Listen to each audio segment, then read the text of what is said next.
Good evening, everyone. It's your man of the hour, the man with the power, the living legend of professional wrestling punditry. Hello, my name is Lee Hazell, and this is the SteelChair Shoot, where wrestling's best writers fire from the hip and unleash their uncensored opinions upon an unsuspecting world. This week, we've given a live mic to James. Takeover was better, bitches. Yeah, of course it was. It is every year. I'm to not Joe. biased, I swear. Joey Janela's Spring Break 2 was even better, bitches. Oh, That's cool. controversial opinions from the start. Do you know what? I would really like to know what your guys' opinions was of the entire WrestleMania weekend, because frankly, I was wiped out just by watching WrestleMania itself. I haven't even seen TakeOver yet. That's how much WrestleMania wiped me out. Ugh. And anyway, yeah, guys, just a quick announcement. I would really like to have made more of this particular episode of the SteelChair Shoot, as it is going to be my last before I hand over to these two fine, wonderful gentlemen. Unfortunately, though, I got really ill over the weekend, and I'm still suffering. So my throat is, I can already feel it, like, closing up as we speak, as I continue talking. Why am I still talking? I just want to stop talking. So anyway, I'm going to basically hand over to these guys. They're going to talk. If I really feel like I need to share an opinion, and there are definitely some matches I need to share an opinion on, I will have at it. But we're just going to get straight into this because there's 16 goddamn matches to talk about, which means this is going to be long enough without getting into NXT TakeOver, without getting into Spring Break or Progress or ROH, or God, how do you lot manage it? I couldn't manage 7 hours of WWE. Anyway, let's go for it. Joe, what did you think of the Andre the Giant Memorial Battle Royale? I'm glad you asked. And this is going to be good already. So, you know how in previous years, the Andre the Giant Battle Royale has been a nice bit of throwaway fun, a good transition match for just warming up the crowd at points when it's starting to hit a low spot, or if it's like this as a first match. They thought they'd change it up this year and just make it all really dull. Just have about 5 seconds of memorable content go on between Mojo Rawley and Zack Ryder, and then nothing for another 9 minutes. And also, the confusing ending of, or at least it's a pretty clear ending in that what happened was, for anyone who didn't watch, Bray Wyatt stormed the ring, allowing Matt Hardy to eliminate eliminate Mojo Rawley and Baron Corbin, 2 previous winners. But also, it's still not clear from that ending or from Raw last night. Does this mean it's a heel turn for Matt or a face turn for Bray, or neither, or both? It was a confusing match in that there was lots of nothing really happening for about 10 minutes, and then an ending which it was different, but it wasn't really interesting. And so ends my rant. I like that you took a very documentary style type voiceover of that whole description. Like you're analyzing every bit of it, like where did it go wrong? Yeah. That's well, I thought the whole Bray Wyatt appearance. I thought that turned out to be a face turn. Okay, much like Joe, I appreciated the ending, not just because it ended, but also just because I liked the whole Matt and Bray teaming up, because that just seemed like a perfect fit. That's a perfect fit for me. I've never been more excited to see what Bray Wyatt does next. And I think you can attest to that, Lee, possibly. Yes, as the resident Bray Wyatt Mark, who has suffered for what feels like an eternity, it was really good to see him get, even if it wasn't like his victory, really, it was Matt Hardy's victory. He's the one who's got his name on the trophy. Yeah, it's really good to see him in a positive position on WWE programming, and hopefully whatever they do from here on in is going to result in victories, and hopefully the feud that will almost inevitably come of this will see Bray Wyatt back to his destructive, anarchic, chaotic self again. We're all a little bit disappointed that he didn't come back as Husky Harris, though, aren't we? I also am very disappointed that once again we missed out on the opportunity for Kurt Hawkins to get a big win and break his streak. Sorry, carry on. I was just going to make a little tidbit. I was going to say, actually, I've just realised recently that, like, Kurt Hawkins, Heath Slater, Mike Kanellis, Buddy Murphy, and Blake have all got the exact same haircuts. So there is a designated jobber haircut. It's that thing where you shave the sides and you comb the front straight back. And also, let's not forget that Ty Dillinger kind of has a similar look, but he breaks the ranks by having black hair instead of brownish ginger. Yes, unfortunately, the success is the same, which is depressing. Anyway, guys, next up we have Cedric Alexander versus Mustafa Ali for the vacant WWE Cruiserweight Championship. James, what did you think of that one? Thank God 205 Live got better. Agreed. Oh, I love it so much now. It's actually something I'm making a point to watch every week now, alongside here on the network, because at least every week they're doing something interesting, and with the possibility. This is going to go on a little 205 tangent in a minute, but just say that they're doing interesting stuff, especially possibly creating a tag division within that show, which is even more interesting to see what people they're going to team up with, especially so far they've got Tozawa and Itami together, which seemed like a perfect match. The match itself was really entertaining. I feel like they harped a little bit too much on the heart and soul of 205 Live. That to me very much sounded like WWE's Vince McMahon's end of booking that match, as opposed to the 205 Live guys. I feel like, though, this is if they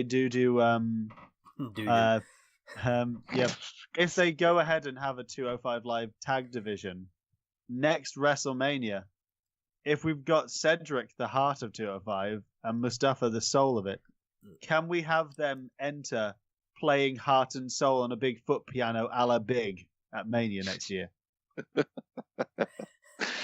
I thought you were going to go on a different tangent where it's like, what other body parts can we label other wrestlers with?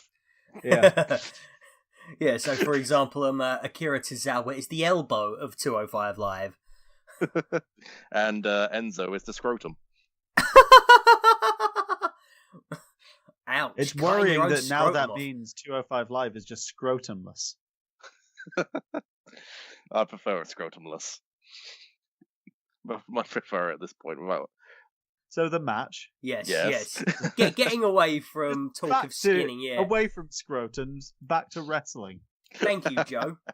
Yeah, I actually really enjoyed this one. I'd put it easily, actually, I'd say up there as one of the best matches of the card overall. Not just, yes, they both had top rope Spanish flies, which was the one thing that it felt a bit disingenuous then when I think it was Michael or whoever was commentating at the time. It was either Michael Cole or Tom Phillips. They are interchangeable now. They're father and son. Yeah.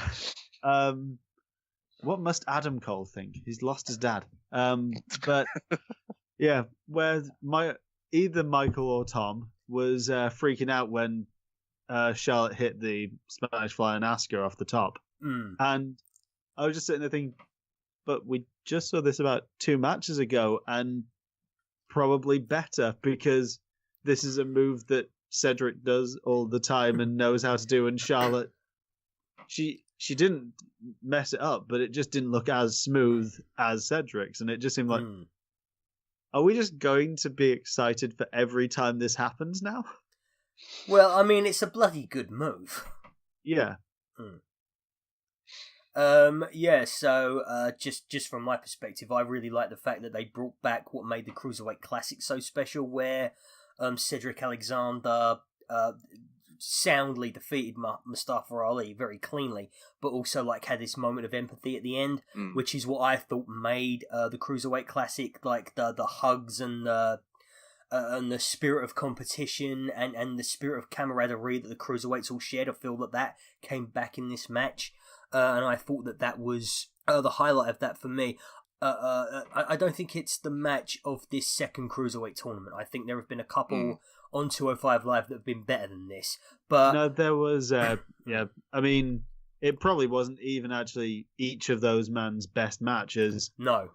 As you know, Cedric had a great semi-final with Roderick Strong, and Drew Gulak put on a great one with Mustafa Ali. So, still, thank you, Spud. Yeah. Hashtag thank you, Spud. I can't actually believe that. I still can't believe that Drew Gulak didn't win that one. I thought, because face versus face is a bit of an odd thing to do at Mania, but they've done it a couple of times on this card. And but one other thing I've got to say: Mustafa Ali's entrance gear, absolutely on point. That's I'm putting that up there amongst the best entrances of the night as well. His Sub-Zero meets Iron Man. Yeah, absolutely. I'd enjoy it. Although it's a slight rip-off of DJZ. Yeah. DJZ? Sorry, I'm familiar. He's an indie wrestler. I think, is he in Impact right now? I think he's still with Impact, yeah. Oh, is he the guy who goes ba ba ba bow, ba ba ba bow? I'm not sure. Okay. All I know is that he's got a very light up gimmick. Oh, yeah. Okay, right. Lights go down. He's got lights all over him. We might just cut this DJZ stuff. Fair enough. Yeah, Impact. It's Impact. I hear they're hiring, but they're beneath us right now because it's WrestleMania time. So anyway, Naomi winning the first ever Battle Royale for the women. Not first ever. Sorry, I don't cough. Why is that not the first ever? There was the Women's Invitational. Oh, as won by Santina Morella. Right. I think that's why we don't talk about it. Yeah, I think we may just be walking into pedantic territory here, but okay, Joe, what did you think of this one? I like this one better than the men's. I thought that the angle with having the NXT women having Peyton Royce, Dakota Kai, Kairi Sane, Kavita Devi, and I think that's it. Every single one of them from a different country. Oh, and Tainara Conti and Bianca Belair. There we go. Yeah, 6 of them representing between them America, Australia, New Zealand, Japan, Brazil, and India. It was a nice moment having them there, and introducing this new gang mentality to it, of it being like how everyone always asks when it's Survivor Series why NXT never tries to get in with the interbrand stuff. It's nice seeing them all teaming up just on the basis of, hey, let's show them that NXT is also here. Yeah. Yeah. I thought though actually that after they started to dismantle that, when it got down to it being quite obvious that it was going to be between one of the 3 women that got entrances or Naomi, that it started to lose a little bit of luster when you realized that it was kind of obvious, not obvious which of them, but that it was going to be one of the more anointed ones of the current roster, that there wasn't going to be any surprises really. Yeah, and I think this was also the first match of what I shall now dub this WrestleMania subtitle, SwerveMania. Because not a bad title for that, actually, considering what we got. Yeah. So there was a conflict between Bayley and Sasha, as we know. That's been a rivalry that's been slowly boiling up at this point. Bayley chucked Sasha over, and she was like, "Yeah, I won. I did it." But then out of the corner, here comes Naomi, because technically she wasn't eliminated. Mm-hmm. Although I'd say that wasn't really clearly addressed, because we just saw her on the outside, Becky, at one point. Yeah, I didn't notice that she wasn't eliminated either. Yeah, I was really confused at that point. And so it was like, oh no, I guess I have to fight you now. And then Bayley got eliminated, and therefore leaving Naomi the winner. So that makes Bayley look a bit silly, which is fine. So it just shows that her attitude towards Sasha is getting worse and worse. Yeah, there's moments near the end of this that confused me. So is Bayley now the heel, because she did some underhanded tactics to Sasha, essentially, and then was like, yay, I've won, and looked genuinely a bit terrified when Naomi came back in, as if she was meant to be like now the cowardly villain. It's like, I wasn't sure. I thought that I've had. is Naomi scary? Are people like, oh no, not her terrifying finisher, the rear view. I thought she came across more as like more like crestfallen, just more disappointed. Like, oh, damn it, I've done that now, and now I've got to deal with this. I didn't see that as more like, oh no, I got to deal with that ass. And to be fair, she is amazing. Bring it to the floor. Okay, first and foremost, Sasha and Bayley should have had a match on their own on the main card. I don't know why they thought they couldn't do more than... There's 3 women's matches on the whole show, and then there's another, technically it's a women's match because it's a mixed tag, but I don't understand why there couldn't have been room for Sasha versus Bayley on their own, especially if they were going to give neither woman the title. And then secondly, it kind of feels like everyone knows that these battle royales are throwaway these days, and not even WWE is attempting to hide it, which is a real shame because these battle royales could be a real thing that is a stepping stone to a young superstar's career. I think what it needs is a stake. It needs, like, you get a shot at the US or the Intercontinental Championship or something like that. It needs to be the mid-carders Royal Rumble, I think. And I think if you do that, you give it a lot more to work with. You win this title, you get entrance into the next time we have to do a tournament for a title. Yeah. Well, they're bringing back the King of the Ring, so... Yeah. Which is apparently going to be all British, but that is not a discussion for right now. We need to move on to Seth Rollins winning the Intercontinental Championship against The Miz and Finn Balor in what... I genuinely can't figure out what is my match of the night, but I know this one is up there. James.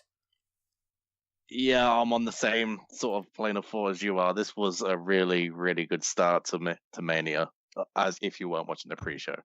I couldn't tell you who I would have wanted to win this one. Each guy I would have been happy with if any of them had won.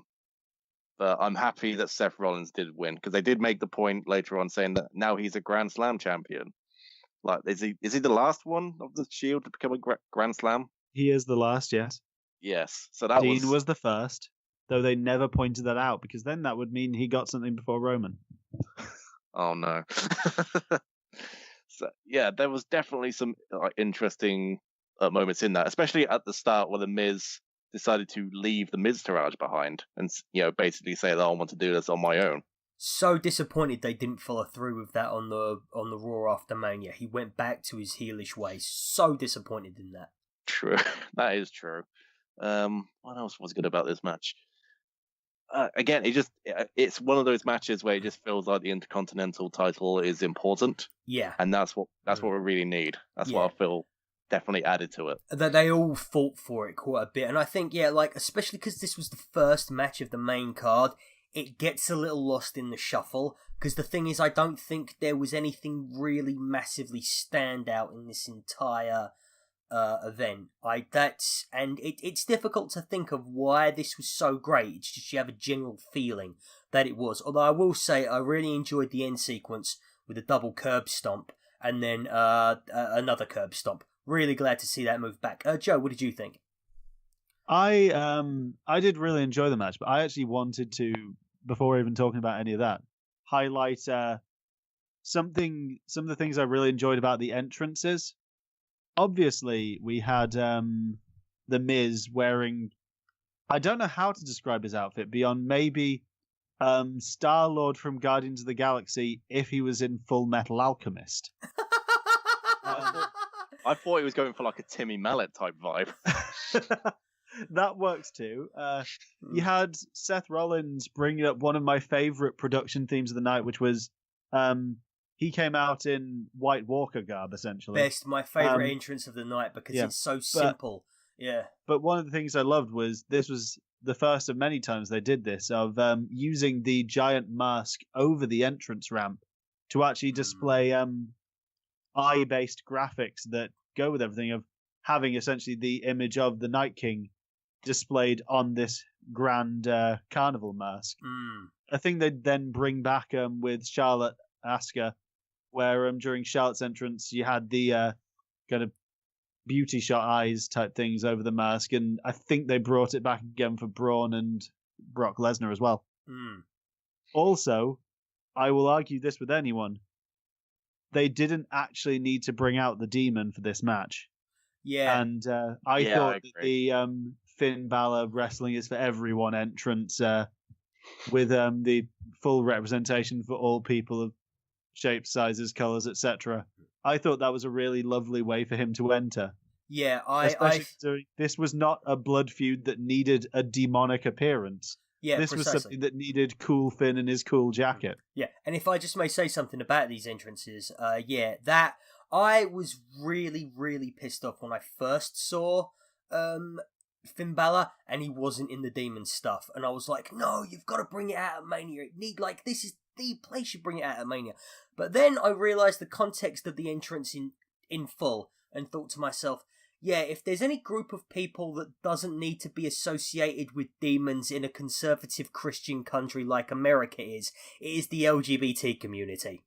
Yeah. They get called demons enough from other people without that association going through to WWE. Although I will say the fact that Seth Rollins won means that WWE are essentially saying that the LGBT community will be consumed by White Walkers just like the rest of us will. Burn it down. or at least the LGBT community will be secondary to it while the White Walkers consume Timmy Mallet. What a mania. That's considering his thing is burn it down and there was that huge flame pyro that he had, shouldn't it have been freeze it up? Like, we've got mixed messages there. We've got White Walkers and we've got burn it down. Like, pick one, Seth, for God's sake. No, they're competing ideas. When whichever one of Daenerys' dragons it is gets turned, it's not shooting ice, it's just shooting blue fire. Oh, okay, right. We're not going to get into a Game of Thrones lore discussion here. Like how you get blue fire from a Bunsen burner. We are just not... ice burn. Yeah. It's frostbite. Right, okay. Joe, would you like to speak about the match itself? Oh yeah, I really enjoyed it. I thought it was good that they obviously it's WWE, it's a three-way dance. They're going to fall eventually into the section where it becomes smaller singles matches while one person takes a bit of a break outside. But I thought it was good that because they got over 15 minutes to work on it, I think, and they didn't slow down the pace at any time. They kept it going all throughout. It was the kind of match where, because it was so early on, I can't even really recall a lot of the actual spots in it. I love beyond. I remember one thing I loved was Finn on the outside hitting a double missile John Woo drop kick on the Miz and Seth Rollins into the barricade. I thought it was just nice seeing them all working so crisply, and also the fact that, you know, if we take it back to something like, I know it's 7 years ago now, but WrestleMania 27, when everyone booed the hell out of the Miz because he was, not only did he beat Cena in the main, but also he probably wasn't ready for that kind of spot. But now you've got the Miz working on the same level as Seth Rollins and Finn, and I don't think anyone will leave that match going, the Miz was the weak third of it. No, absolutely not. He was on their level completely. Yeah. Agreed. Okay, cool. So then, Charlotte Flair defeated Asuka by submission for the WWE SmackDown Women's Championship, thus ending Asuka's almost 1,000-day undefeated streak with the WWE. James? Well, swerve count going up to 2. No one thought this was going to happen. Down your drinks, people. Down your drinks. I mean, I'm definitely one of those people that thought, like, oh, they wouldn't take away Asuka's thing for this. Like, I was even talking to people about the results of this, saying like, yeah, probably Asuka will probably win and hold on to it for a year again, and then she'll probably face Ronda at the next WrestleMania. It has been so long already, though. That's the thing, I think. It has been such a long streak already because of NXT. But if anyone was going to end the streak, quickly, if anyone was going to end the streak, I'm glad it was Charlotte, because she's worked so hard for this company so far, and just putting on brilliant match after brilliant match, and just to top it off with this win at WrestleMania just seals it as female competitors in wrestling right now. Just a quick aside, has anyone seen SmackDown yet? Yes. Yes, you have done. I have watched some of the YouTube clips. Yeah. But I also think maybe they didn't want Asuka, like, Asuka being defeated by Charlotte Flair protects Asuka because Charlotte Flair is one of the greatest of all time already. Asuka being defeated by Carmella is something more of a, like, that's a nail in the coffin of a badass that's legacy. Major heat. Yeah. But that is burn it down material. Yeah. I did want to highlight one other thing, which is that, or regardless of, I'm not entirely sure that, not that she didn't deserve it, but that it was the right thing for Charlotte to break it, just because, as good as she is, she's already had so much from the company. You feel like this could have been the thing that immortalizes another person who maybe doesn't have as great a standing as she does. But also, did want to just highlight one thing, which is Charlotte Flair is now 3-0 at Mania for walking in with and leaving with championships. Could we be slowly seeing another streak being broken? Could it be that 20 years from now, Charlotte beats The Undertaker's record? Who knows? Ooh. I mean, she won't they beat do Taker. like their streaks. Yeah.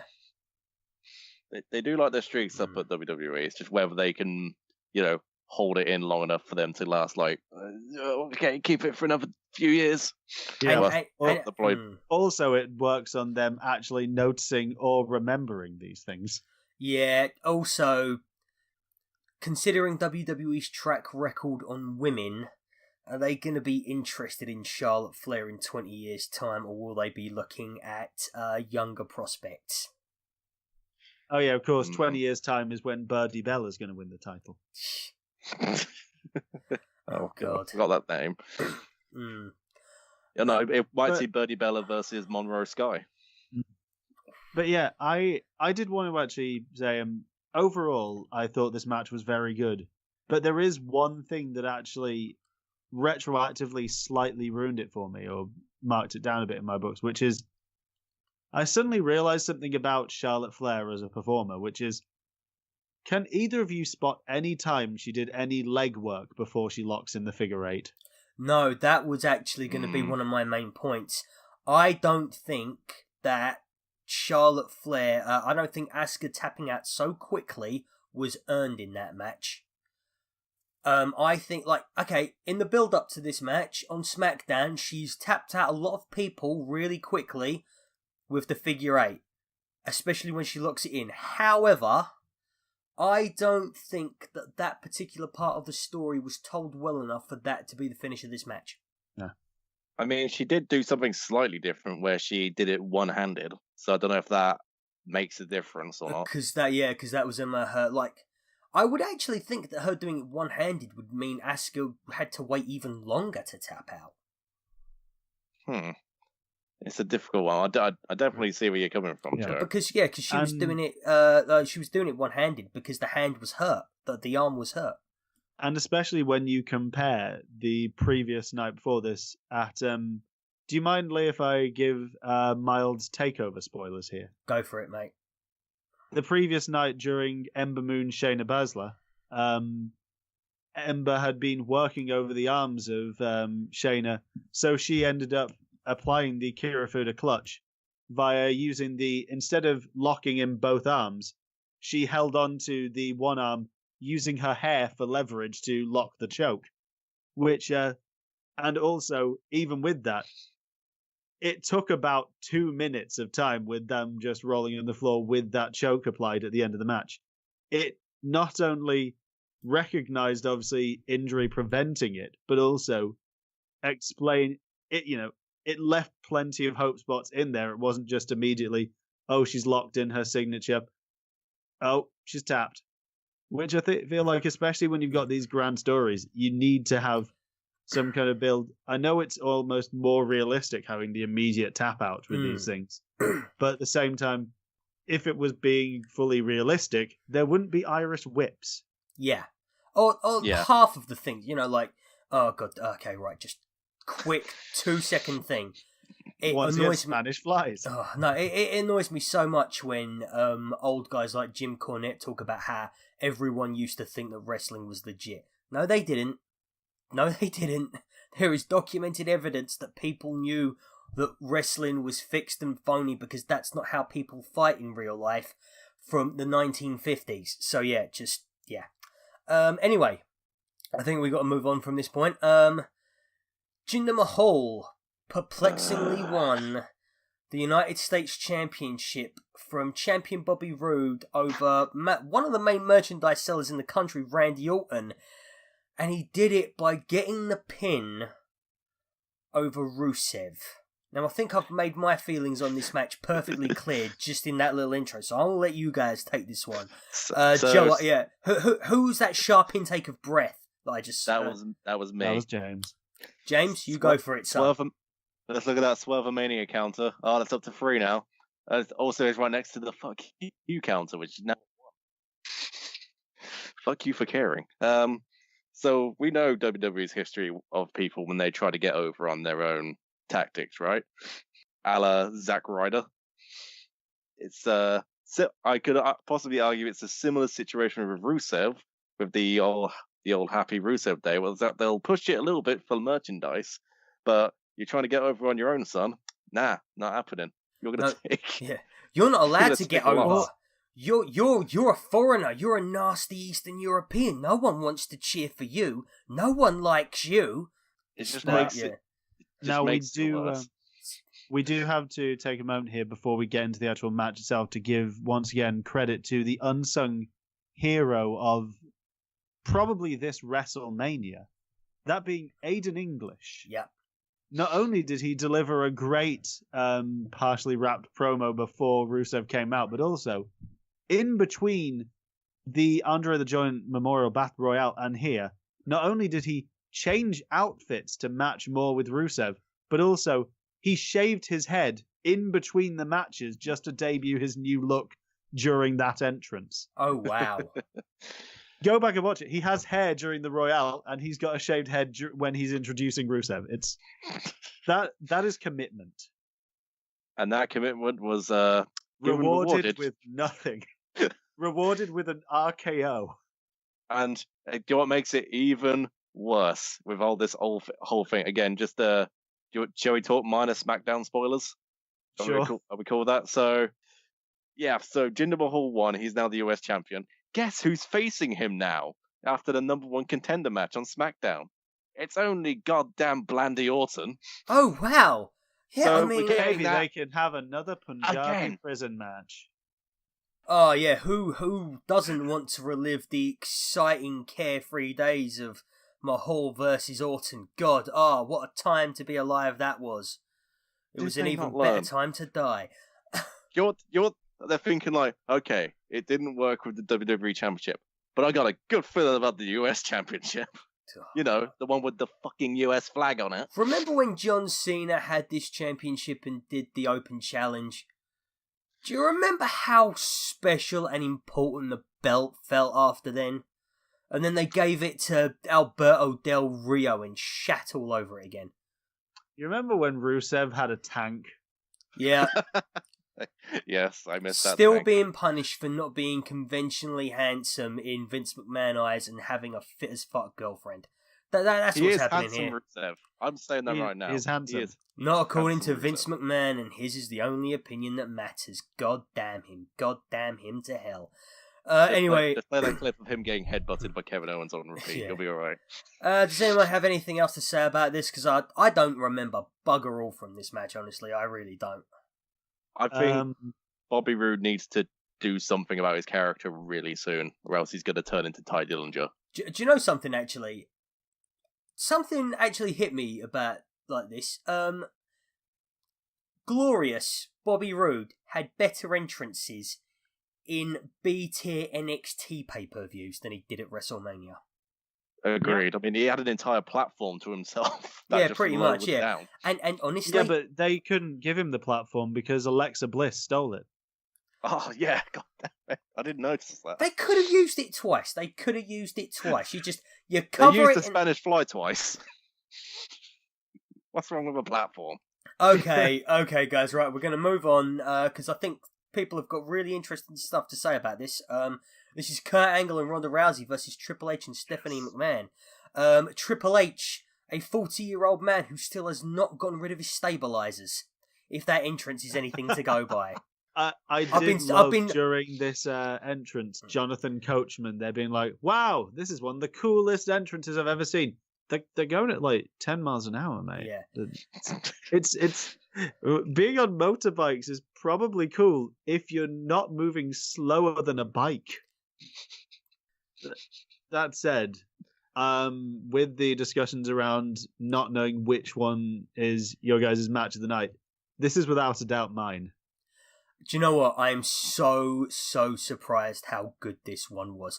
If it weren't for the fact that Stephanie McMahon was made to look almost Ronda Rousey's equal for a lot of this match, then it probably would have been mine. But that little ink I got made me think, okay, I've got to take it down some points for that. But apart from that, Ronda Rousey was incredible. The match was booked to perfection, although honestly I thought it had about 5 times it could have ended. Like, there was, like, point after point after point where I'm like, okay, that's it, Ronda Rousey oh, no, wait a minute, no, that's not what happens. Okay, Ronda Rousey instead taps out Triple H. Oh, no, that's apparently not what happens here either. Oh, Kurt Angle, actually. Oh, no, that's not happening here. And I didn't think it needed 20 minutes. I really didn't think it needed 20 minutes. But apart from that, Ronda Rousey was incredible. Oh, and one other thing, because of the inexperience in professional wrestling that the two women had, it did feel like it was like set to clockwork almost. You could sort of see like them counting their cues and them trying to find like the little pieces of tape on the ground where you go for your stage. Like where actors have to stand for their stage marks and things like that. I think it was a little overstaged, but apart from that, the funnest thing that happened all night. Also, I do think that my one actual main complaint about this match isn't even about this match really, but it's how, in essence, this entire match shows exactly what the mixed match challenge could have been and wasn't. Because it wasn't quite full intergender, but there were a couple of, I don't think I popped more in the night than when Kurt Angle put the ankle lock on Steph. Although actually, I was like when Triple H started talking to the referee, and then was like, yeah, you know what, we're gonna let this go, and me and Ronda Rousey are gonna go for it. I was like, oh shit. Yeah, I genuinely like. If they'd followed this up by announcing immediately Ronda Rousey versus Triple H 1-on-1 at SummerSlam, I would have found a way to buy tickets to New York. There was some beautiful like just little moments in there where it just crossed over, or Ronda Rousey immediately showing up Shane about how you punch people in a corner. I'm not saying she did it best. I'm just saying that I'm sure he was watching as it was his sister's match. He probably could have taken a few tips. Yeah, like it's really odd. A second time in a year, a genuine match of the night contender has come from one of the McMahon siblings being a participant in the match. Because last year, AJ Styles versus Shane McMahon, I think at least definitely was match of WrestleMania 33. And this one, it not my personal, but definitely like in the running for match of the night. James, did you have anything to say?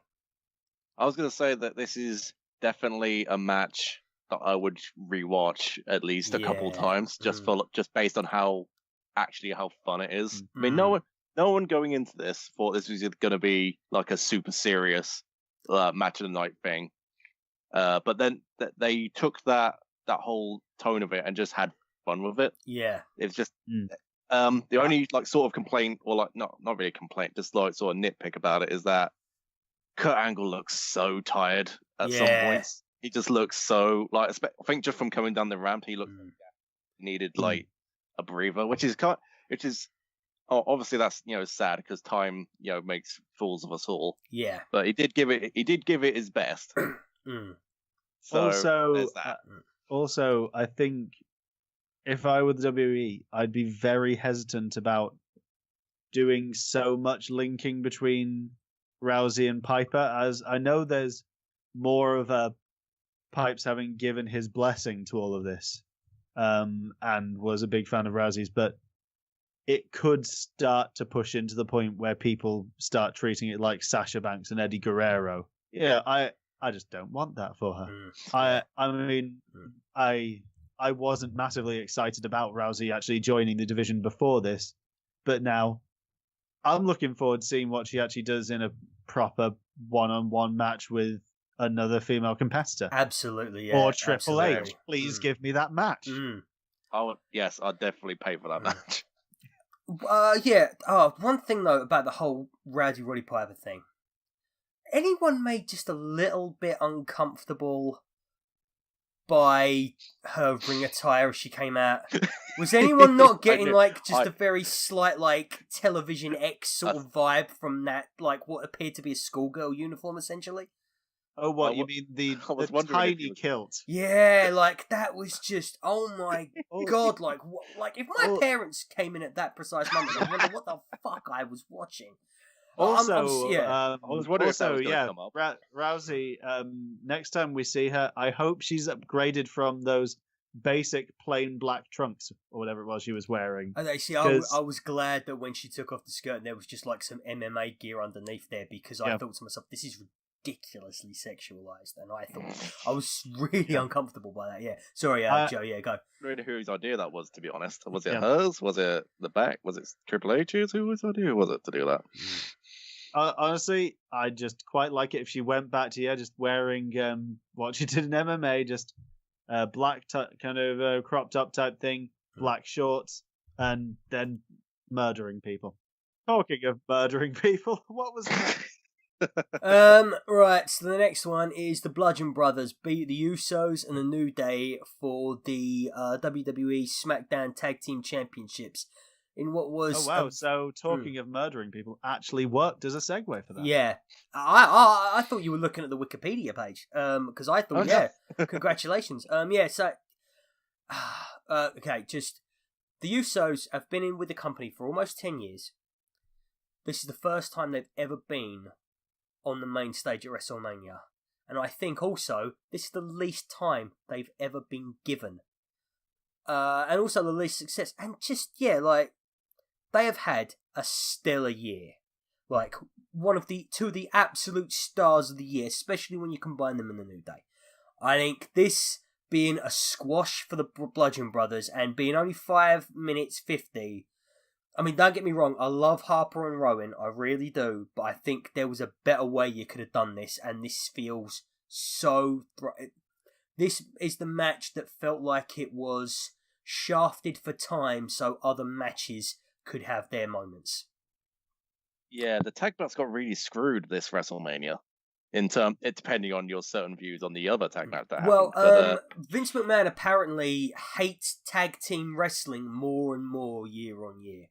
This just again felt more like a limp part of a match that didn't been way better. Given that again, just on the episode of SmackDown just recently, the Usos and New Day put on a way better match, and that was possibly even shorter than this. In 2007, they had matches on the pre-show of SummerSlam, on a B-show pay-per-view, and on SmackDown.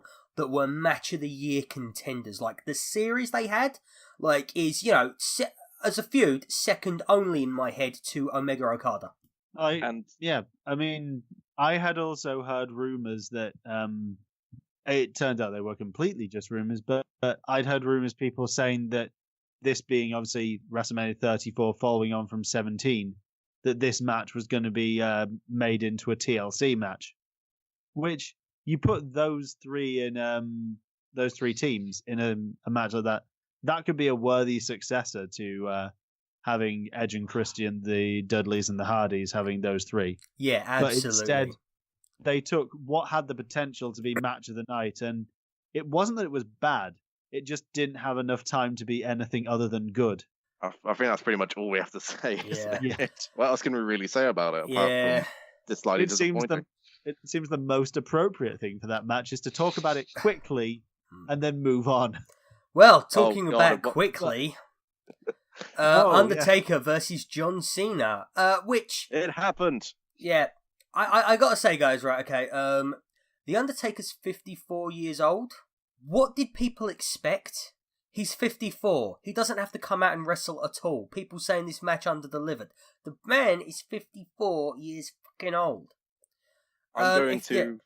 So I'm gonna praise the absolute hell out of the build and even of this match, because it was been built so teasingly and so well that it kept everybody interested to know what was going on, especially putting John Cena in the crowd as just a fan, then him getting the notification from the ref saying that we didn't know what he was talking about, but we had an implication, and then seeing him just dart off in backstage. Which, by the way, thank you, Twitter, for all the comments on that image of John Cena running away.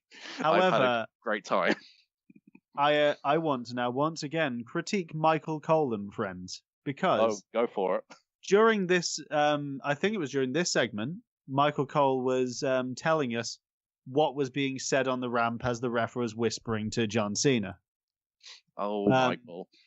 But earlier on, when they showed video footage of the ref talking to John Cena, I could quite clearly hear the ref saying to him, "The Undertaker is here," and Michael was just like, "What's he saying? What's being said right now? We can't hear this. What's going on?" It's like, don't be so coy, Michael. Did you guys like that run? Because honestly, I thought it was so disrespectful to Charlotte and Asuka. I was actually really pissed off at that point. I was in it for the memes. That's why I was in it. No, I'm only here for the memes. That's why I'm in this business, bitch. Right. And then keep furthering on that build, John Cena came out. You guys are like, "Yeah, I'm ready. Then the ref comes down, saying like something like, "Oh no, I guess he bugged off or something," in order to say it. Yeah. So then he's walked back. Lights go off. Everyone's losing their shit. Who comes down? Only Elias. Oh, yeah. I had to goddamn played. And then also thrown in a little riff from what's it called? House of the Rising Sun, because they're in New Orleans. Yeah, there is a house in New Orleans and they call it the Rising Sun. What a man. Yeah, so Elias was taken care of, and then Undertaker came down. And we essentially got a squash match. Yeah, and you know what? Because I thought John Cena was being such a prick. Like, not letting a man retire in dignity and forcing him to come out so that John Cena can have his moment in the sun against The Undertaker. And then this 54-year-old man comes out and fucking demolishes him. I thought was great. And yet, you want to see The Undertaker go at that pace. You don't want to see what happened last year with him and Roman, or with him and Brock at WrestleMania 30. Then it's got to be like this quick. It's got to happen like this. And if you wanted anything else, if you wanted a big back and forth 20-minute epic, I'm sorry guys, you're kidding yourselves. The guy is in his mid-50s. He's looking at his bus pass in the distance. I did also want to say from this match, I was disingenuous when I said that Angle applying the ankle lock on Steph was my biggest pop of the night. It was my second biggest. Behind in the build to this match when Undertaker's hat and coat appeared in the ring, it wasn't that popped it. When those amazing lightning effects struck it out of existence, you know how really cool they were and how they looked amazingly like actual lightning and not like something from a Power Rangers video from the 90s. Can we actually just give props to the terrible CGI that was done during this? Like, oh, that was my favorite thing. Oh, well, also, we didn't discuss earlier with short stacks of pancakes, but Xavier Woods summoning them with the Call of the Dragon Zord. Oh, yeah. And brief nerd off. Done. Yeah, I think Xavier Woods got to look at himself a little bit for that entrance. And think I have peaked. Wrestling is done now.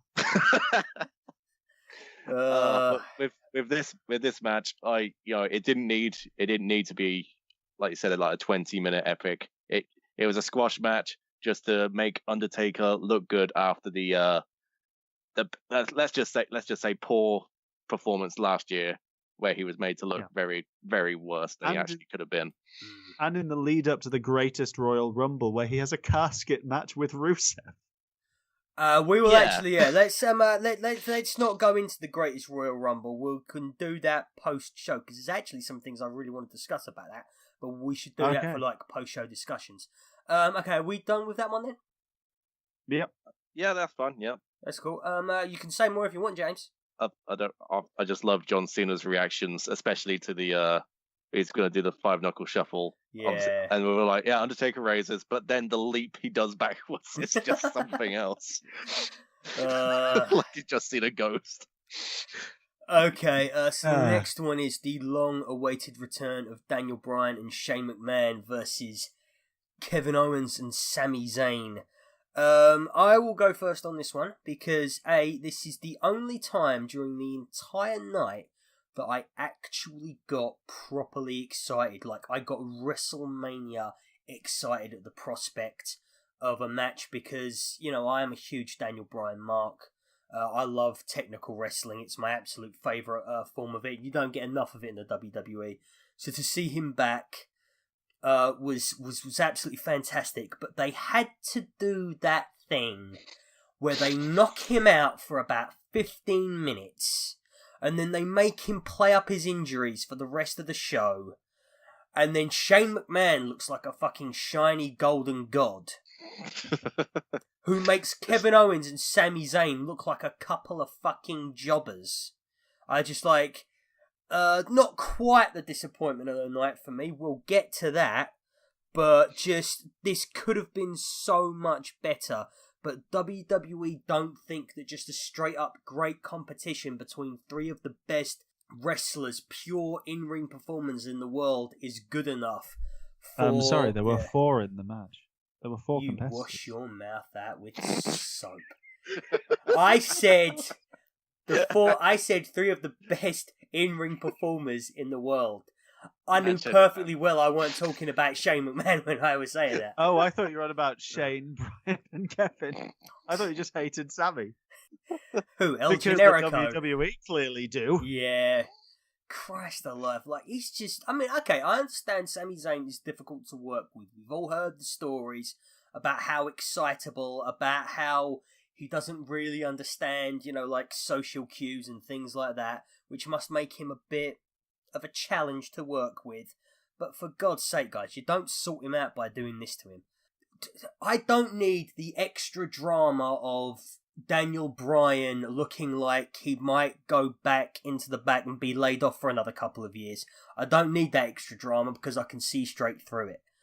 I just want to see the best in-ring competitors in the world have a fucking barnstormer of a match. That could have been this.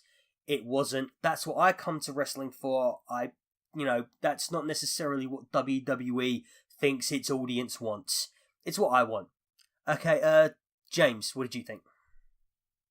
I think they only made that decision to have Daniel Bryan, just out for a little bit, maybe because either then they just want to give him a little bit of a safe spot, just because this is his first match in 3 years, so maybe just want to give him a little easy run just to go with at the start.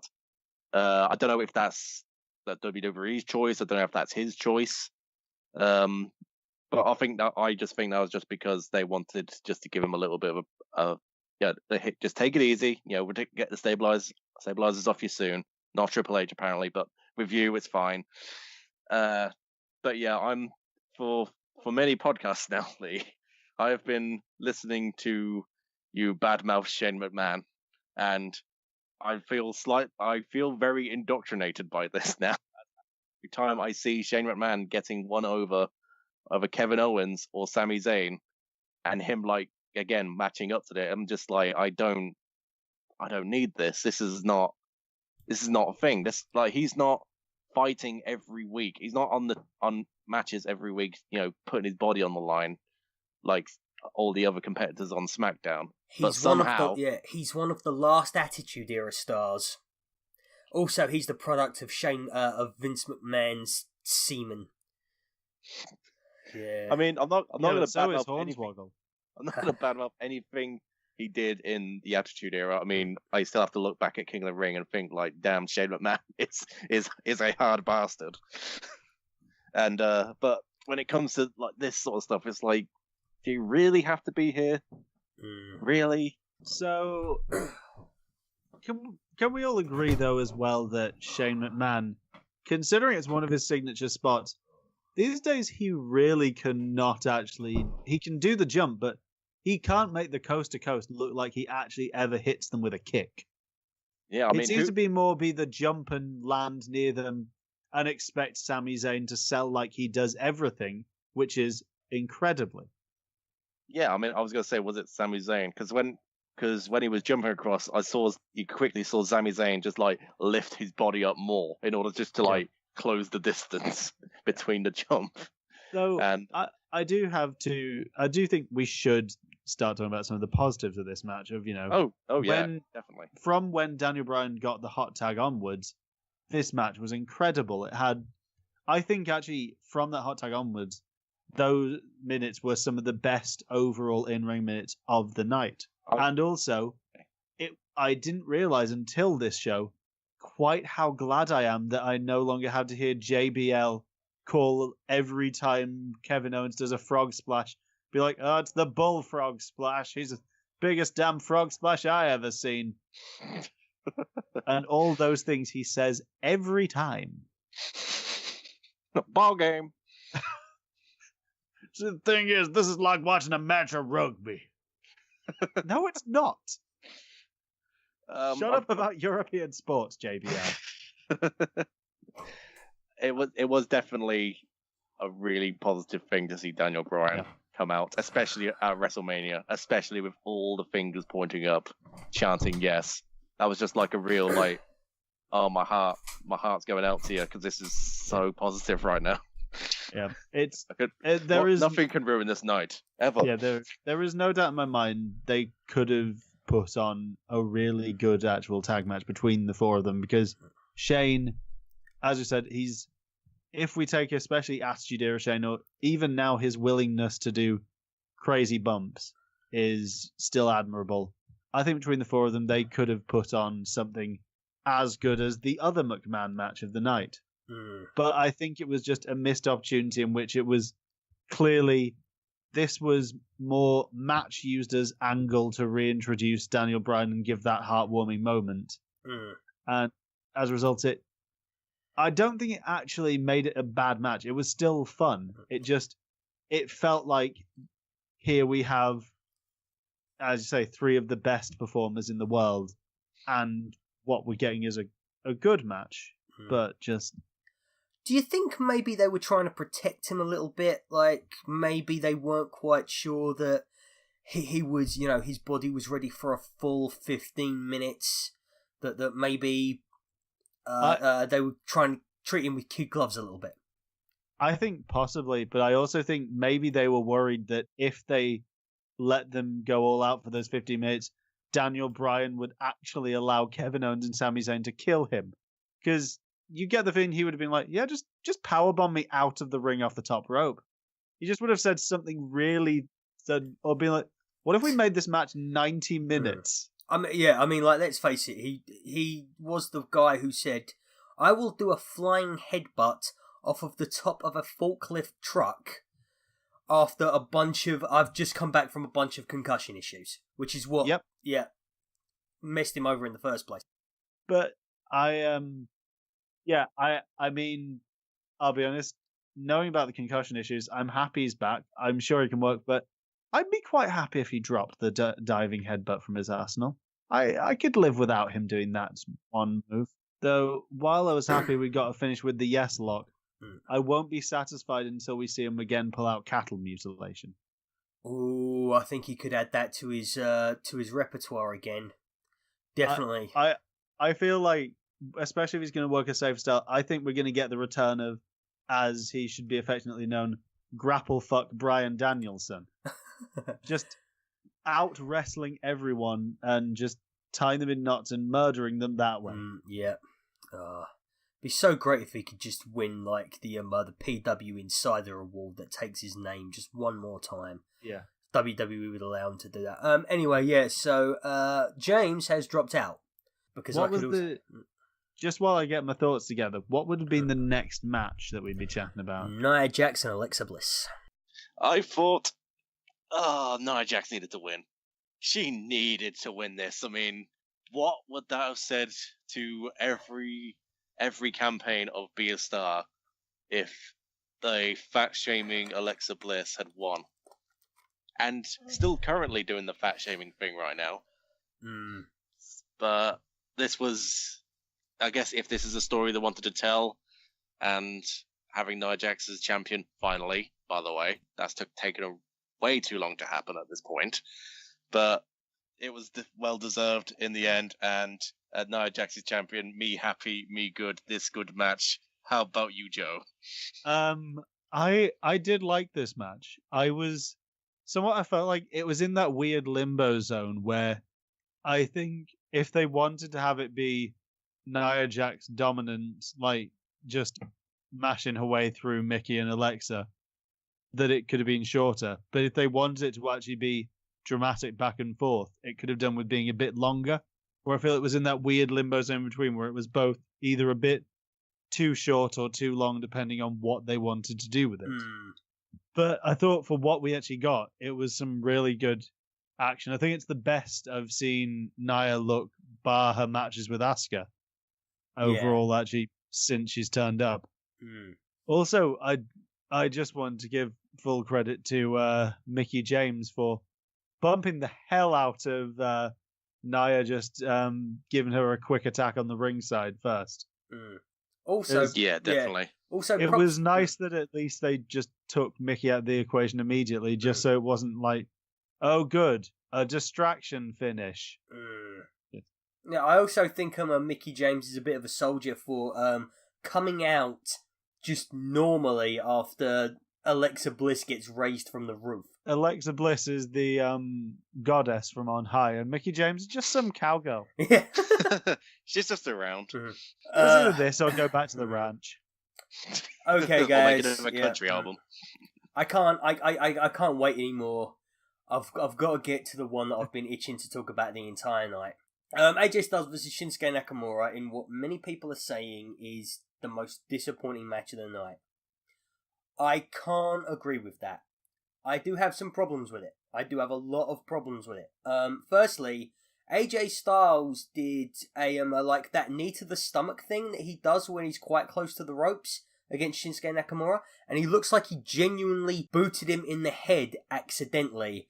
And the way that Shinsuke was selling that, I wasn't actually that certain that was a sell. I think Shinsuke might have gotten like knocked off his rocks. Like third minute into the match, which may have had a bit of an effect, like a domino effect, later on. Secondly, like by the time this match comes up, we are 6 hours. Like if you're doing a 9 to 5, this is the match that comes on at 4 o'clock.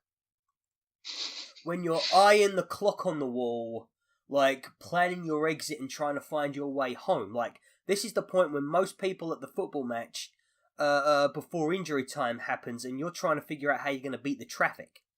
Like, so obviously the crowd... Actually, to be fair, the crowd were dead by the Triple Threat SmackDown Tag Team match. Like, this is a long-ass show. No wrestling show needs to be 7 hours long. That is a full working day of wrestling. That is ridiculous. And secondly, halfway in, I think it was AJ Styles saying that he, like, has tweaked his back. Shinsuke's tweaked the leg, and they're both working injured and they're selling injuries, and that isn't what I want. I don't want that from these guys. I want these guys to just have a massive athletic battle. Once again, like the Daniel Bryan, Sami Zayn, Kevin Owens thing. I just want to see two of the best in-ring competitors in the world rip it up, tear it up, and see what they could do. Because that's what I come to wrestling for. I don't think it needs that extra storytelling. They're telling a good enough story as it is. I don't think it needs that extra bit of drama. I think it's got enough drama. But, having said that, there was a certain realism to this match that I really enjoyed. And I thought that, whilst not the dream match we were hoping it to be, I think people are down on this more so than they probably should be. James, what do you think? Well, it was always going to have stuff going against it, especially since New Japan Pro Wrestling decided conveniently to upload of their free match of the week, Shinsuke Nakamura versus AJ Styles at Wrestle Kingdom. And plus, this match has been hyped beyond all belief by the wrestling community. The dream match. Especially since their encounter at Money in the Bank, where there was that standoff and the crowd went absolutely wild. This has been a long time coming, so obviously it was never going to live up to expectations. There was always a chance, but realistically, we were going to at least get a good match out of them. That being said, this match I still thought was quite good, given that, again, stuff that you've said, Lee, where you just want them to go at it and not hold back. I just thought this was decent. This was good. They did promise us that they were going to at least try to steal the show. I don't think they accomplished that, but they still gave at least some fans what they wanted to see, and that was AJ Styles and Nakamura fighting. And I could ask for more, but that would be greedy, wouldn't it? Joe. Yeah, I think I can understand why people were so disappointed. And I think it is because, as I say, this was billed as the dream match. This is the second time they've been in the ring singles competition. The first time, I think, was one of the now increasingly less rare 5 stars for a Meltzer. But it was, the first match was a great one. But it was a match at Japanese WrestleMania, essentially, fought in a Japanese style. And I think people almost were surprised when it turns out that they wrestled a WWE style match near the end of a WWE style show. The WWE style show. Yeah, the show, the big one of the year. And especially when, they have people like Daniel Bryan is now possibly being put back into active full-time competition. You're not going to want to then be like, hey, what if we've got 2 of our top guys, 2 people who will feasibly be going up against Daniel Bryan, beloved sweetheart? What if one of them, his finisher happens to be kneeing people hard in the head? I think it's Nakamura doesn't have really a position in WWE unless he both works a brutal style but also a safe style, which I know he is the king of strong style, but the thing is, WWE is not a strong style company. It is a classic American storytelling style company. Also not a company so much of a fake sport one like New Japan is. Yeah, but also a company scared shitless of litigation, which is exactly. There's a much stronger presence of litigation in America than there is in Japan. And you never know that they weren't possibly told, go out and give a good match, but don't give so good a match that it overshadows Reigns Lesnar. Yeah, there is always that. I mean, there is always that whole... Like, I actually thought that... Not that about Reigns-Lesnar, actually, but that about Ronda Rousey's match. I think there's a lot of booking, like old-school, classic-style booking in that match that Triple H has gotten away with, that a lot of WWE creatives would be like, oh, no, you can't do that, that's hokey. That makes us look like we're a hokey Southern promotion or something like that. And so they're allowed to use it. Also, they're allowed to use the whole mixed intergender tag thing. Nobody else is allowed to do that. Nobody else is allowed for a woman to go up against a man or a man to go up against a woman. It's the bad old days of late 2000s WWE when they're stopping a lot of their best guys doing what they can do because they want John Cena to look like he's having the best match of the night, when that was a point when John Cena couldn't really have that great of a match with anybody. Well, I will say, though, with this, that it's still... because I was telling you, Lee, that I didn't watch this year's WrestleMania live. I watched it in bursts. And separating this match from any kind of exhaustion brought on by watching it all as a marathon. So much exhaustion. It's still actually, unsurprisingly, considering the two guys that are there, it's a really well-fought encounter. There's a lot of great wrestling going on there. There's lots of great work from it's a simple enough story to tell. The idea of considering AJ Styles has the calf killer submission move, and that targets the knee quite heavily, and Shinsuke Nakamura has a knee strike based finish. Those two, having those styles working against each other, worked well to produce the encounter.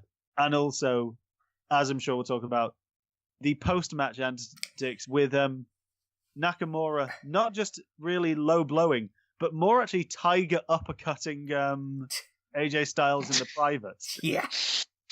Just, that was glorious. And I think if nothing else, we're clearly on the road to getting now face AJ and heel Nakamura as just getting them fighting again, possibly with Nakamura using underhanded tactics to finally win it. But I think on the basis of what this match was, and afterwards, whatever this second match they have is going to be the match we all wanted. Yes, absolutely. Which it's a disappointment that the big match between those two probably won't come at WrestleMania. I think it's worth at least acknowledging that it was by no means a failure. It just wasn't exactly what everyone wanted. I definitely think that the heel turn should have come before Mania. And they should have had a proper feud, a proper program. Because this never really, knee to face, never felt like it was proper Mania build-up. Like, even that little head pat thing that they did in the SmackDown before Mania just never felt like it was really hitting the buttons. But, this heel turn is massively interesting. It looks really awesome. And, I cannot wait for Shinsuke AJ WWE 2. I'll just be a little pedantic because, that's me. Why say Shinsuke is going to be in the main event of WrestleMania when he's clearly 2 matches behind the main event? Well, a lot of people were saying that they were going to leave after this match and just not even bother with Brock Lesnar, Roman Reigns, and frankly, I can't blame them. Like I said, 7 hours. Look, I don't mind the Royal Rumble. I don't mind them saying you get to choose which champion you want to face at Mania. I don't care that they whether it's the main event or not. I just hate the fact that they overly state that it will be the main event, but then always go nah, actually no.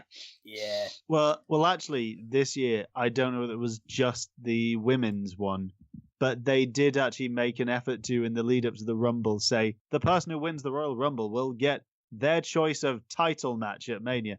They didn't actually, in the lead up to the Rumble, ever say main event this year.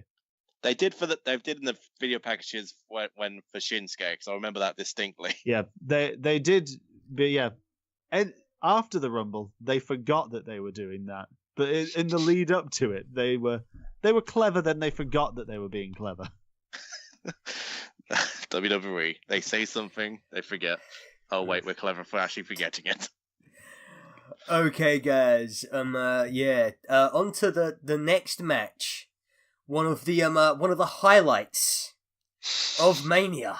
Match of the year. Match of the year with Match of the year. Rookie of the Year, newcomer of youngest all time. WWE champion. Yeah. I think my favorite thing about this upcoming match that we're about to discuss of Braun and Nicholas versus the Bar was the pre-match run through the crowd where he did it, that Braun walked past most of the NXT roster, including No Way Jose, who debuted the next night, Bobby Fish, current NXT Tag Champ, Trent Seven, one half of the current Fight Club Pro Tag Champions, and Robbie Brookside. Oh my god, if Robbie Brookside was in that match. I just was thinking, imagine all the possibilities of Braun and No Way Jose as a team as well. One guy's got a big beard, the other one's got a big afro. So much hair. Do you reckon he also went past Tanahashi and Okada, because apparently they were in WrestleMania as well? Yeah, he also had options in there. Yeah, Dana White, Tanahashi, Okada, and from my here as well, Ishii, Red Shoes, and Daisuke Sekimoto. Oh god, Red Shoes. Oh, that would have been amazing. Oh, like Red Shoes gets in the ring and then all of a sudden, like, they're attacked from nowhere by Chris Jericho. Just turns up with a larger amount of scarves and calls people fuckface for an hour. So anyway, this upstart Braun Strowman with the legendary Nicholas, who frankly carried this match. Let's face it, guys. I mean, Braun Strowman was the strength, but he was the brains behind the operation. And then what does Braun do the next day? Has the audacity to give up the title belts, turning his back on one of the greatest of all time. Just who does he think he is? In all seriousness, this is precisely what they should have done with Braun Strowman. Braun Strowman always should have been going up against Sheamus and Cesaro on his own, decimated the pair of them. And it was decimation. It was 4 minutes. That's good. Like, two of the biggest boys in WWE, and he wrecks them. He looks like an absolute monster with a face side, because if they're going to continue putting him in the ring with people like Brock Lesnar, he needs to be the face. And he could also be one of the best face champions if they take the fucking thing off of Lesnar any point. Yeah. Oh, God, I'm losing it. Sorry, guys, I'm ill. I said this at the beginning, yeah. Joe, go for it. Here is your fun fact, just before we continue discussing the match. Did you know that between Braun Strowman and Nicholas, they're still 4 years younger than Triple H combined? Oh my god. Christ, how old is Braun? Braun is 34.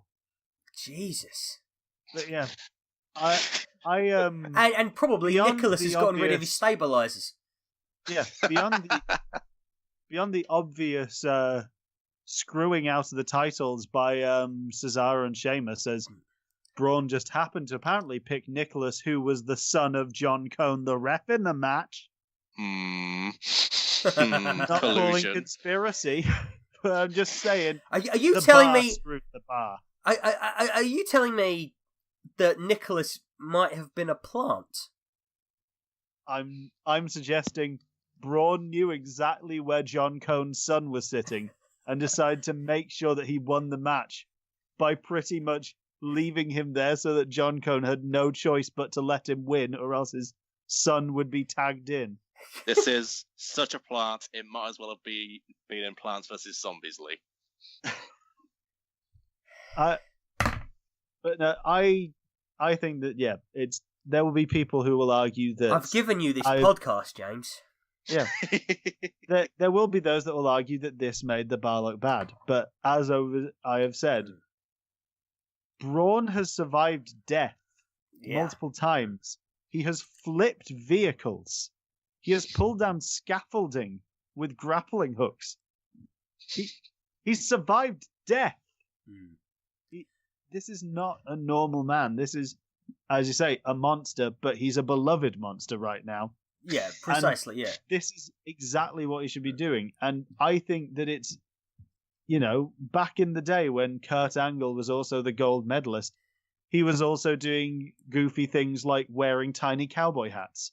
Spraying milk Braun about is the a place. monster who also brings out his brother Brain Strowman. That was fantastic. I loved it. I don't see why we can't have someone who's a big, crazy monster who will flip ambulances, but at the same time choose a child from the audience and make him his tag partner. What do you mean wrestling's a bit silly? What are you talking about? This is all perfectly legit.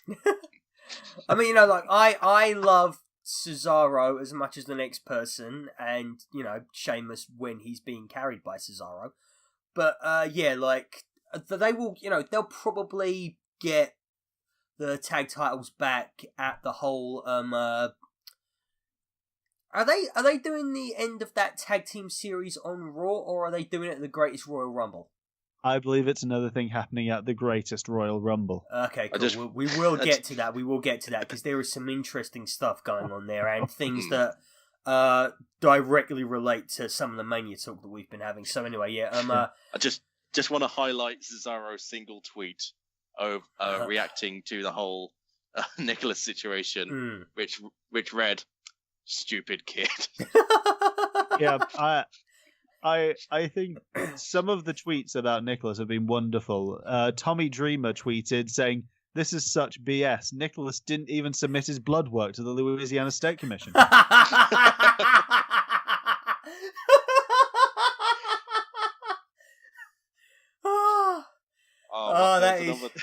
There was another one or something. I can't remember who did it now. Like, Kayfabe News or something did a tweet like, Nicholas has had to relinquish the title due to it being found out that he took Flintstone's vitamin stuff. Yeah. Okay. That is quite enough of the Nicholas talk. We have plenty to say about this about this person who reminds me of both a young Bret Hart and a young Shawn Michaels. And will no doubt be a future first pick Hall of Famer. Right, okay, guys. So, Brock Lesnar versus Roman Reigns, where Brock Lesnar inexplicably won the retained the WWE Universal Championship. You guys talk about this, because I can't remember a goddamn thing about this match apart from the booing, because I was knocked out. Nicholas knocked me out.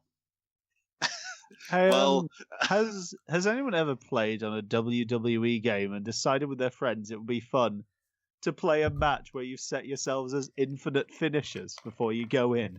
There we go. Every time. This was the discussion we were actually having. This was the discussion that began last year about Brock Lesnar versus Goldberg. Yeah, it's.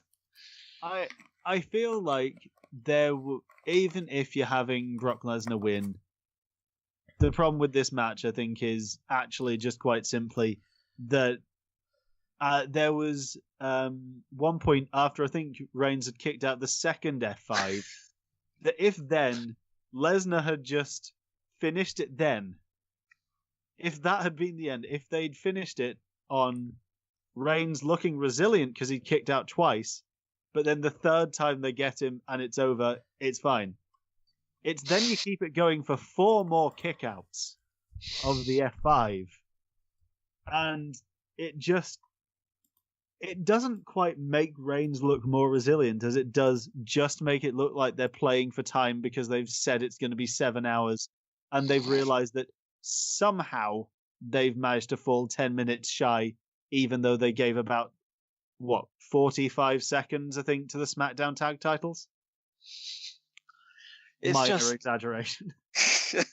It's just like I said, you can see what they're going for when they want to make Reigns look again resilient and Brock look like this goddamn destroyer of worlds. But it's boring. That's the main problem. It's boring. Not even. And I've been saying all along that I was actually quite excited about this match because even before Seth Rollins with the heist of the century, as they're calling it, back at WrestleMania 31, Brock and Roman were putting on a damn good match. And I think if they'd actually had a fight here, if it had felt like an actual fight, this would have been great. But as it was just them spamming their big moves. I mean, it's just like the momentum for Roman going into this was, if you could argue, was like slightly positive because there were more cheers than we'd ever actually expected for Roman. Yeah. But as soon as those first two notes hit, it was boos, boos, boos, boos, and it didn't stop. It did not stop until everyone. This is the one time I've actually seen this thing in a wrestling match where people have cheered that the match has just finally ended. Yeah. I mean, I will still say that on the scale of Roman Reigns' main events that possibly didn't need to be, it was better than either his one with The Undertaker or Triple H. Yeah, at least this one had a title. The Triple H one was just that. I could have been placed anywhere on the card apart from the main event. Wasn't the Triple H one for the title? Was it? I can't remember. Yeah, the Undertaker one wasn't. It was just for the Undertaker's fake retirement. Yeah, glad that worked out. But yeah, it's not even that this was a bad match. It's just that this was not the last match of the night. And I know I almost fell asleep. No, by the time I got to AJ and Nakamura, I was already like dozing. I felt like my eyes were closing. I had to like slap myself to wake up. Like, come on, you've got 2 more matches. You can do this. And then, oh man, I don't even know what I saw at this point. I was just like, what are they doing? Again, like you said, it looks like they're just playing for time. And they had to do that. Oh god, the safe way, in quotation marks, of making someone bleed by having him elbow his bloody skull in, just to make Roman bleed. Oh yeah, no, the safe way of doing it. Yeah, though, isn't that the way that gave Randy Orton a concussion at 2016 SummerSlam? Keep an eye out to see how much he gets fined this time. Yeah. Also, why is it that? How does Roman's blood? If that is his real blood, it looks way faker than any blood capsule. Mm. He has the most luminous blood. You did definitely see the. Yeah, that's true. You did see the crack in his head. Mm. No, just like... I'm not even implying it was fake. It's just. I know. I was hoping. I'm hoping it was. Yeah. I'm not really saying. Please say Brock Lesnar didn't just actually like break open Roman Reigns' skull in order to get a reaction. See, the weird thing is at this point, if you told me that the plan was Roman Reigns was going to win there and Brock Lesnar just decided no and decided to elbow him in the head until he could actually shoot F5 him, I would believe you. Mm. I just at this point in the show was mostly really happy that I didn't have to fast forward through a Kid Rock concert. Yeah. Oh yeah, that didn't happen. Why didn't that happen?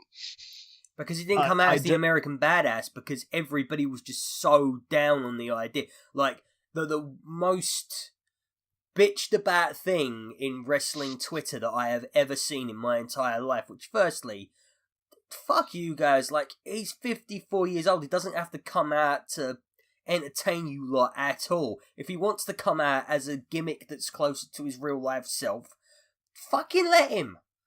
I don't see what everyone's problem is with American Badass. I really don't.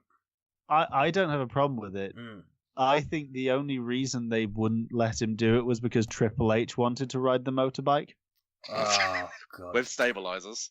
His stabilized motorbike. And he was like, I'm not having Undertaker show me up with his unstabilized motorbike. With his actual motorcycle that he actually rides in real life. Yeah. With those huge ass tires. Mm-hmm.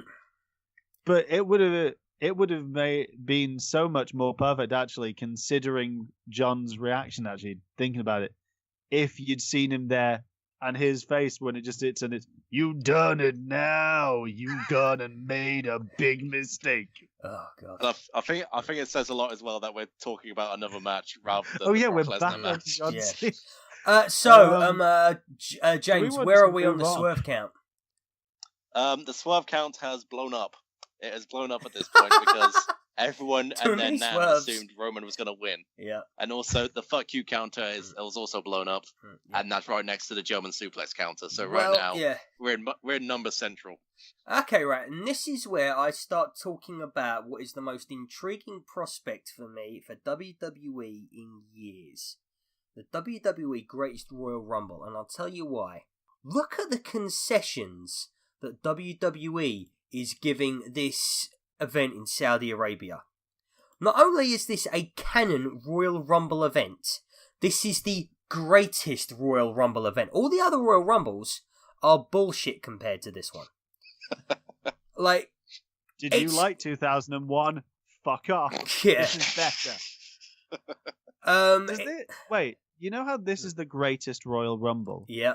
Does that mean that therefore technically the second best Royal Rumble is that 40-man where Alberto Del Rio won? I doubt it very much. Does that mean that the worst ones are any time it was 20-man early on? Just Man, maybe they're just using great in the pejorative sense. yeah, the greatest in terms of largest. Yeah. Yeah, and but look as well, like every single belt is on the line at this thing. They've got John Cena versus Triple H, which is a marquee match in any event you put it in. They've got Undertaker in a casket match which has not been brought out in years. And they've got Brock Lesnar versus Roman Reigns in a steel cage for the Universal Championship. I think that's where they crown Roman. Because they are giving him so much, I think they're going to give him a little bit more. And not only that, it makes so much sense because the crowd in, where is this place? The Saudi General Sports Authority. God, that doesn't sound remotely sinister at all.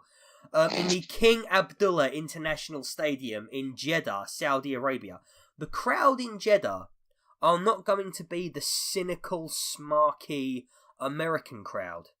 They're just going to want to see the good guy win. And if they do the proper babyface thing with Roman Reigns, then he's going to be cheered from the rafters. I will lose my shit if they still boo him. Now, the problem that Lesnar and Reigns have at this greatest Royal Rumble event is that not only do they have to concede that there's the greatest Royal Rumble match happening, but also another one that could potentially steal the show again is the Intercontinental Championship, because we've got Seth Rollins defending it once again against Finn Balor and The Miz, but also against Samoa Joe, and it's a ladder match. Which was... oh my god! Sorry, that's the first time I've heard that. Yeah, but... And here's the thing. That was actually billed before Samoa Joe's return on Raw next night. I'm excited. Yeah, that was on there on the Monday before. Yeah, like I'm just saying. Yeah, but like this whole thing is just like the whole the sports arena is comparable in size to the venue that was at that they've just done Mania in. It's like they are doing so much here. Like there is money behind this. There is serious money. Like considering the Undertaker. I'm actually thinking that this event may have just been used as a precursor to the Greatest Royal Rumble. I genuinely do. And I can see the cynicism. You can probably, if you were cynical enough, say that this is just going to be WrestleMania 34 2. I mean, look what they did for India. They had they put a championship around a guy who shouldn't be anywhere near that title for about 6 months. And then when it got to them getting to India, they cancelled most of the dates. So it was just a 2-part tour. Yeah, and by that time, they'd taken the title off them. Yeah, but by then the experiment had already failed. Like, the network was doing nothing in India. What do you mean? He's US champ. That means real money, guys. They're just doing it. I'm calling again. it now. By the time it gets there, it'll be renamed the United Arab Emirates title. Oh my god. So anyway, I'm just saying, watch out for this event, guy. Like, I actually was going to, because I'm not doing this podcast anymore. I was going to get rid of the network and just take a break from wrestling for a bit. But honestly, this thing has got me so intrigued. I'm sticking around for it. Also, if you look at when it's going to happen, it's actually going to be on 5:00 p.m. our time. Oh my god. We can actually stay up, guys. We can watch the damn thing live. Yes, precisely. Yeah. Oh, that's going to be great. I mean, not to brag, but you can do that with most New Japan shows, which normally air late morning. Oh, I still do that. I do Yes, that now. yes, you can do, and I will be after I get rid of the network finally, because every month, well, I'm going to give myself a bit of a break from wrestling, but eventually I'm going to give myself every month like a little wrestling treat in the form of like maybe a New Japan. I think maybe May I'll get in for a Super Strong Style for Progress. Ah, yes. Mm-hmm. Anyway, guys, I think that has brought the conversation to a close because we are now talking about stuff that's happening in May. Yeah. So this is so far. Yep, go for it. I just want to very quickly say in the podcast, not getting into too much chat about Mania weekend as a whole, but to really give a shout out to the true hero of all Mania weekend's events, which is of course WXW's Big Daddy Walter. Oh, yeah.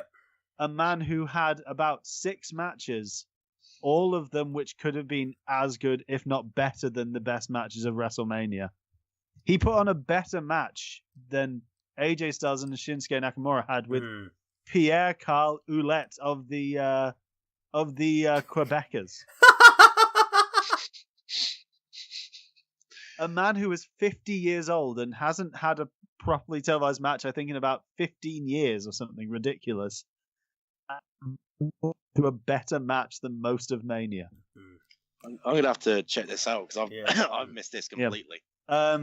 Just so anyone who didn't catch up on much of the stuff outside of it, just go and treat yourself to Matt Riddle's Bloodsport, Joey Janela's Spring Break 2, and the trio of shows that Evolve did, because over the course of them, you get Volta, I think, 5 times over those matches, and you also get him and Timothy Thatcher against Minoru Sawa and Daisuke Sekimoto, which is, if you do the research into it, is actually what a dream match looks like. And it was beautiful. And quickly, just to bring it back to the mainstream WWE.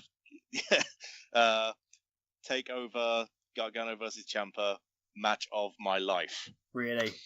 That is my almost possibly my favorite match ever. Actually, yeah, when I get better, because I am right now suffering, and probably this affected my mood during Mania. I might have enjoyed it more were I not sodden with flu. But anyway, God, what was I going to say? Sorry, David just fucking messaged me. Yes, no, I'm going to watch Takeover. But James, would you want just like one thing you'd like to say about Nola? Did you see any of it? To Nola? Yeah. I didn't get a chance to, sadly. No. Okay, cool. Well, I was also refereeing on WrestleMania weekend. So really? Wow. Oh, was that? I didn't realise you were doing that. I've not brought it up on here, have I? I've started doing refereeing the shows that my training place does, like for the promotion. So I got pulled out the ring in a spot, which was great. I was going to do 1, 2, pulled out the last second to stop the pin, so that was quite fun. Cool, nice. Not taking a ref bump yet, but I'm looking forward to it, and all of you will be the first to know when that happens. Cool, awesome. Right, guys. So I'm gonna put a pin in it right there because I'm fucking starving. It's 9 o'clock at night and I have yet to have my dinner. Right, here we go. There you have it, folks. That was a SteelChair Shoot. Thank you for listening to all of our ramblings. Thank you. God, this has been the rambliest one yet, I think.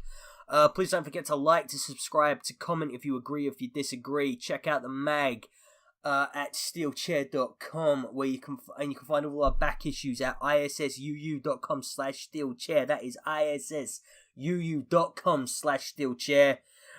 You can catch us all on Twitter at SteelChair Mag. You can catch James at JamesRT101. You can catch Joe at Not Joe Raczka. That's NOTJOERACZKA. And you can catch me at Fight Like a Cow. Thank you guys, and I'll see you next time.